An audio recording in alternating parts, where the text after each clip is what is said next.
नाजरीन, तारीख गवाह है कि बड़े लीडर्स हमेशा ऐसे फैसले करते हैं जिन्हें सुनकर दुनिया दंग रह जाती है। कभी एक बीच से इनकलाब आता है, कभी एक जानवर किसी कौम की तकदीर बदल देता है, और अब बर्किना फासो के सदर इब्राहिम ट्रोरे ने ऐसा फैसला किया है जिसने माहिरीन को हैरत में डाल दिया है। उन्होंने अपने लोगों को कहा है कि मुर्गियां या बतखें नहीं, अब मोर पालो। जी हाँ, वही मोर जिसके परों में रंगों का जादू है, जिसकी खूबसूरती पर सदियों से बादशाही महफिलें फख्र करती रही हैं, और जिसका गोश्त और अंडे आज भी दुनिया की अमीर तरीन दस्तरखानों की जीनत समझे जाते हैं। लेकिन सवाल ये है कि ट्रोरे का असल मंसूबा क्या है? वो मोर की फार्मिंग को क्यों एक कौमी मिशन बना रहे हैं? क्या ये सिर्फ खूबसूरती का शौक है या इसके पीछे कोई ऐसी हिकमत अमली छुपी है जो बर्किना फासो की किस्मत बदलने वाली है? आज की इस खास वीडियो में इसी के मुताल्लिक सब कुछ बताएंगे, तो आपसे रिक्वेस्ट है कि आपने इस वीडियो को आखिर तक लाजमी देखना है। नाज़रीन, आपने अक्सर सुना होगा कि किसान मुर्गियां या बतखें पालते हैं, लेकिन इब्राहिम ट्रोरे ने अपने लोगों को एक बिल्कुल नया मशवरा दिया है, और वो ये है कि मोर पालने का। ये कोई आम मशवरा नहीं, बल्कि ऐसा फैसला है जिसे सुनकर पूरी दुनिया के माहिरीन हैरत में डूब गए हैं। सबके जहन में यही सवाल गूंज रहा है कि आखिर इब्राहिम ट्रोरे का असल इरादा है क्या? वो मोर की फार्मिंग जैसे मुनफरद मंसूबे पर क्यों जोर दे रहे हैं? इसके पीछे कौन सी बड़ी हिकमत अमली छुपी है, और कैसे ये हैरान कुन मंसूबा बर्किना फासो की किस्मत बदलने वाला है? तो दोस्तों, इब्राहिम ट्रोरे के इस अनोखे मंसूबे की तफसील में जाने से पहले आइए आपको मोर के बारे में कुछ ऐसे हैरान कुन हकाइक बताते हैं जो शायद आपने पहले कभी न सुने होंगे। इन सब में से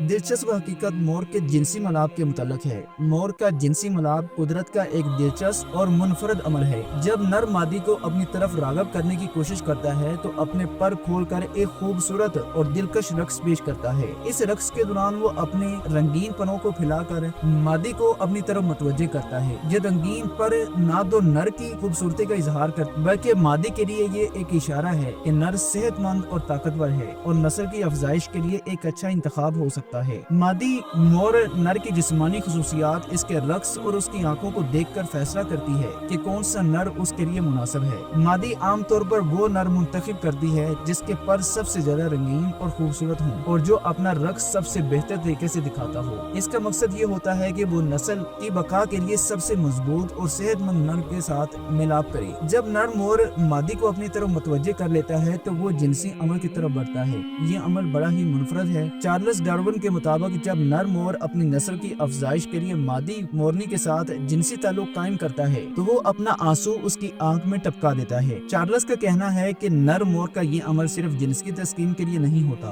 बल्कि इसका मकसद नस्ल की बका और मादी को बेहतरीन जिनियाती मवाद फराहम करना होता है। मलाप के बाद मादी मोर अंडे देती है और अंडे की हिफाजत और परवरिश का काम मादी खुद करती है। यह कुदरत का एक हैरान कुन राज है जिसे बहुत कम लोग जानते हैं, लेकिन हमारी ये वीडियो देखने के बाद आप भी इन लोगों में शामिल हो चुके हैं। अगर ये इंफॉर्मेशन आपको दिलचस्प और नई लगी हो तो कमेंट बॉक्स में हमें जरूर बताएं। और अब बात करते हैं कि इब्राहिम अपने मुल्क में मोरों की फार्मिंग क्यों कर रही हैं। दोस्तों, मोर अपनी खूबसूरती और नायाब परों की वजह से दुनिया भर में मशहूर है। इसके पर न सिर्फ फैशन और डेकोरेशन में इस्तेमाल होते हैं, बल्कि आलमी मार्केट में इनकी कीमत हजारों डॉलर तक पहुँच जाती है। इब्राहिम ट्रोरे के इस मंसूबे के मुताबिक बर्किना फासो में बड़े पैमाने पर मोरों की फार्मिंग की जाएगी और इनसे हासिल होने वाले कीमती परों से मुख्तलिफ एशिया तैयार की जाएंगी। इन परों को इस्तेमाल करके डिजाइन, फैशन और हैंडक्राफ्ट घरों के सजावट का सामान वगैरह बनाया जाएगा और दूसरे ममालिक को फरोख्त किया जाएगा। इब्राहिम ट्रोरे का विजन ये है कि बर्किना फासो को अफ्रीका का पहला मुल्क बनाया जाए जहाँ मोर की फार्मिंग एक मुनज़्ज़म शक्ल में की जाए। यूँ न सिर्फ किसानों को नई आमदनी का जरिया मिलेगा, बल्कि मुल्क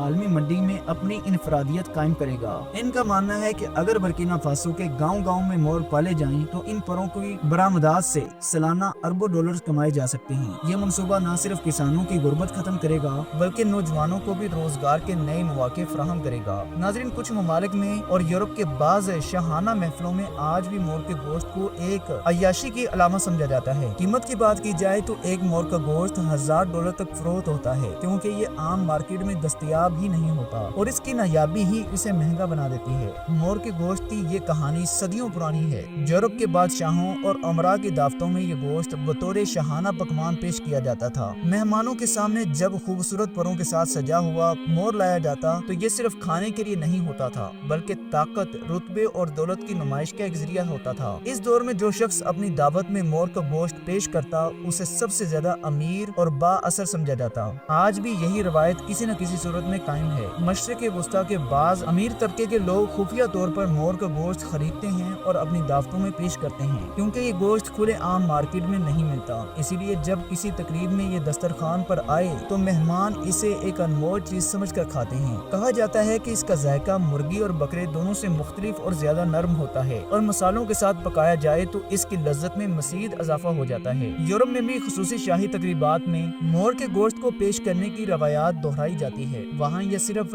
ڈش نہیں بلکہ ایک علامت ہے کہ میزبان کتنا دولت مند اور شاہانہ ذوق رکھنے والا ہے۔ گوشت کھانے والے کے لیے یہ محض کھانا نہیں بلکہ ایک اعزاز بن جاتا ہے کہ اسے ایسی نایاب چیز چکھنے کا موقع ملا ہے۔ یہی وجہ ہے کہ مور کے گوشت کی قیمت $1000 تک پہنچ جاتی ہے۔ اس کی نایابی اور مشکل دستیابی نے اسے ایک لگژری ڈش بنا دیا ہے۔ دنیا کے وہ لوگ جو اپنی حیثیت اور طاقت کا اظہار کرنا چاہتے ہیں وہ اپنی محفلوں میں مور کا گوشت ضرور رکھتے ہیں تاکہ مہمانوں پر اپنی دولت کا رعب ڈال سکیں۔ ناظرین، اس کے علاوہ مور کے انڈے بھی دنیا کے کئی حصوں میں خاصی اہمیت رکھتے ہیں۔ جیسے مور کا گوشت نایاب اور مہنگا سمجھا جاتا ہے، ویسے ہی اس کے انڈے بھی عام دسترخوان پر نہیں ملتے۔ کچھ ممالک میں لوگ انہیں بطور خوراک استعمال کرتے ہیں، جبکہ بعض جگہوں پر انہیں دواؤں اور طاقت بڑھانے والی غذائی نسخوں میں شامل کیا جاتا ہے۔ کیونکہ مور کے انڈے عام مرغی یا بطخ کے انڈوں کی طرح روزانہ بڑی تعداد میں دستیاب نہیں ہوتے، اس لیے ان کی قیمت بھی آسمان کو چھو رہی ہوتی ہے۔ ایک انڈا بعض اوقات $100 سے $200 تک فروخت ہوتا ہے، اور یہی کمی ان کی قدر کو مزید بڑھا دیتی ہے۔ یورپ اور مشرق وسطیٰ کی بعض مخصوص محفلوں میں ان انڈوں کو خاص پکوان بنانے کے لیے استعمال کیا جاتا ہے۔ کہا جاتا ہے کہ مور کے انڈوں کا ذائقہ عام انڈوں سے زیادہ لذیذ اور غذائیت سے بھرپور ہوتا ہے۔ کچھ لوگ تو یہ بھی سمجھتے ہیں کہ یہ انڈے جسمانی طاقت اور توانائی میں اضافہ کرتے ہیں، اسی لیے امیر طبقہ انہیں اپنی روزمرہ خوراک میں شامل کرنے کی بجائے خاص تقریبات یا شاہی دعوتوں کے لیے محفوظ رکھتا ہے۔ ناظرین، آپ نے دیکھا کہ مور ایک ایسا نایاب اور حسین پرندہ ہے جو نہ صرف اپنی رنگین دم اور پروں کی وجہ سے دنیا بھر میں مشہور ہے، بلکہ اس کے پروں، گوشت اور انڈوں کی عالمی مارکیٹ میں بھی بے حد مانگ ہے۔ یہی وہ وجہ ہے کہ ابراہیم تروڑے نے اپنے ملک برکینا فاسو کے لیے ایک نیا خواب دیکھا ہے۔ وہ چاہتے ہیں کہ ان کے کسان صرف روایتی زراعت تک محدود نہ رہیں بلکہ ایسی فارمنگ کریں جو دنیا بھر میں ان کے ملک کا نام روشن کرے اور ساتھ ہی کسانوں کو خوشحال بھی بنائے۔ مور کی فارمنگ ایک ایسا ہی منصوبہ ہے جو نہ صرف برکینا فاسو کا ہر کسان جو نہ صرف کسانوں کو نئی آمدنی دے گا بلکہ برکینا فاسو کو عالمی سطح پر نمایاں بھی کرے گا۔ ایک منصوبہ ابراہیم تروڑے کا ماننا ہے کہ اگر برکینا فاسو کا ہر کسان مور پالے اور ان کے پروں، انڈوں اور خوبصورتی کو عالمی منڈی تک پہنچائے تو یہ ملک افریقہ میں خوشحالی کی ایک نئی مثال قائم کر سکتا ہے۔ یہی وجہ ہے کہ وہ دن رات اس منصوبے کو آگے بڑھانے کے لیے کوشاں ہیں۔ وہ چاہتے ہیں کہ برکینا فاسو نوجوان بے روزگاری سے نکلیں، کسان غربت سے آزاد ہوں اور ملک کو ایک ایسی شناخت ملے جس پر آنے والی نسلیں بھی فخر کریں۔ تو جی ناظرین، یہ تھی آج کی ہماری ویڈیو۔ اگر آپ کو یہ انفارمیشن تھوڑی سی بھی ہیلپ فل لگی ہوں تو اس ویڈیو کو لائک کریں اور اپنی قیمتی رائے کا اظہار نیچے کمنٹ سیکشن میں لازمی کریں۔